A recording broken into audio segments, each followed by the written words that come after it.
दादाजी तो प्रसंग सांगा त्या व्यक्तीचा. हो, तर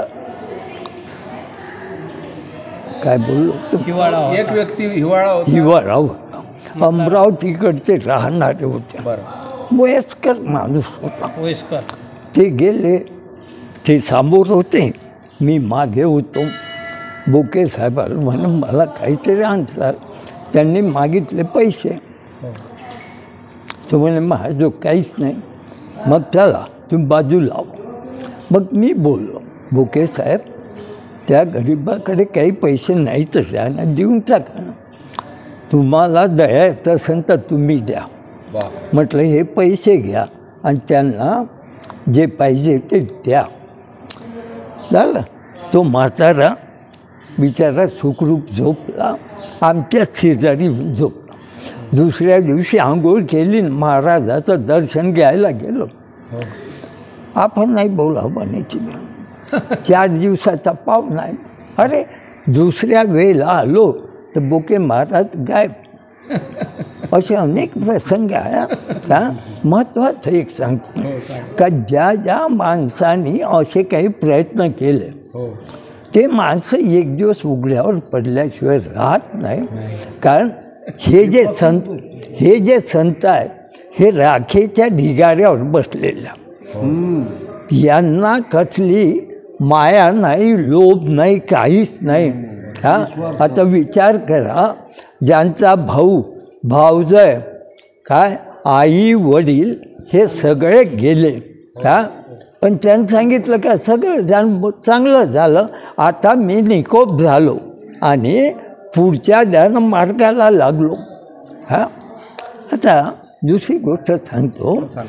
ते ठाकरे मामा जे सांगितलं ते आमचे मावस मामा होते आणि ते आणि महाराज. आता ही गोष्ट मला तेव्हाही महाराजांनी मना केलं होतं. पण त्यांचं नातं होतं. ज्यावेळेस ठाकरेंचं जरा महाराजांचे वडील गेल्यावर ते मामाकडे गेले आणि मामा इथे ठवळीकडे घेऊन आले. ठवळींचं घर आहे आणि हे हनुमानजीचं मंदिर आहे. त्याच्याच बाजूला ठवळीचं घर होतं आणि तिथेच महाराजांनाही जागा मिळाली होती का इथे ते राहत होते. तर त्यावेळेला असाच प्रसंगाला जो अचानक तुम्ही विचारलं, मी सांगतो का तो संबंध ठाकरेंचा त्यांचा कसा. माझे का ते मावस मामा होते. पण असाच प्रसंग आला एक दुसऱ्या जो मी साहजिक बोललो. मग महाराजांना भाचा तर देव होते, भाच्याला पाया नाही लागू द्यायचे. भाचा देव. आता आपण बसलो आहे, यायला असं वाटलं का महाराज असं म्हणते तर लागले लोक इकडे पाया लागायला भाच्याच्या.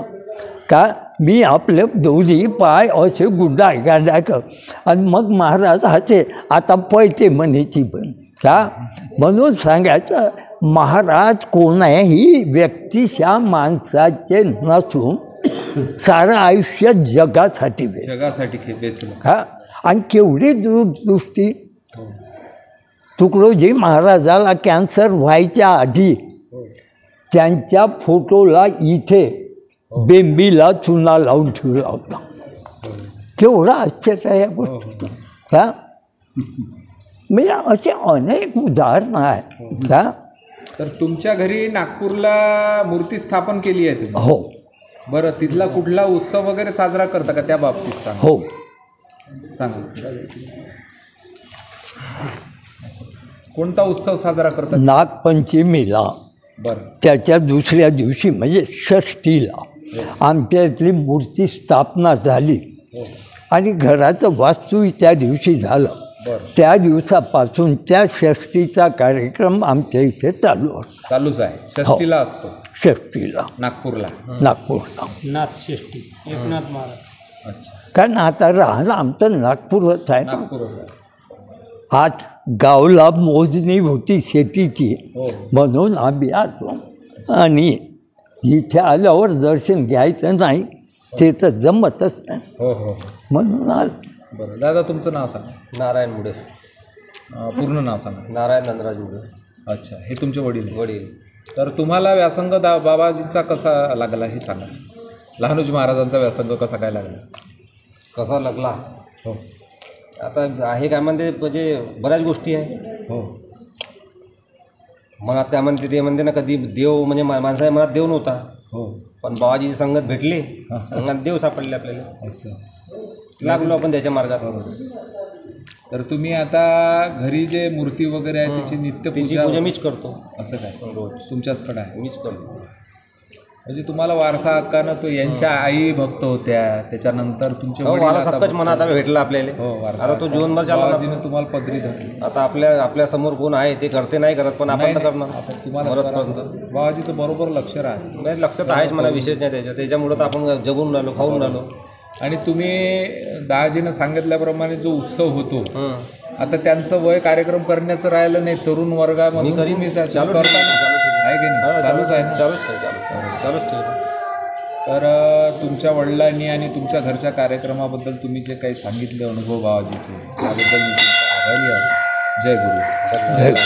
समर्थ लहानोजी महाराज की जय.